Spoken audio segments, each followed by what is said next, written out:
तर गोपीचंद पडळकर यांचं वक्तव्य म्हणजे निर्लज्जपणाचा कळस आहे। हर्षवर्धन सपकाळ यांनी पडळकरांवरती टीका केलेली आहे। मुख्यमंत्री देवेंद्र फडणवीस लाचार आहेत असं सुद्धा हर्षवर्धन सपकाळ म्हणाले। मुख्यमंत्र्यांनी स्वतः मतांची चोरी केली अशी टीकाही केली आहे।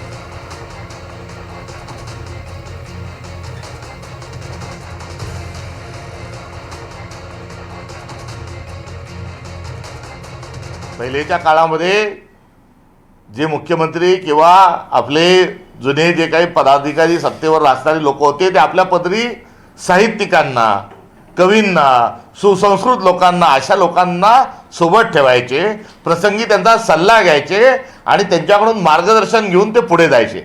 मात्र देवेंद्र फडणवीसांनी आज अशी एक पिल्लावळ स्वतःच्या पदरी बाळगलेली आहे की ते बेछूटपणे विरोधकांवर ते छोडतात आहे।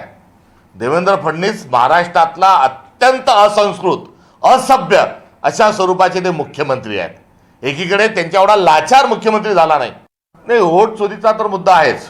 आज कोण काय सांगतंय या मुद्द्यापेक्षा राहुल गांधी हे किती दिवसांपासून सांगतात आहे, आता राहुल गांधींना समर्थन मिळतंय हा त्यातला एक भाग आहे। त्यामुळे काल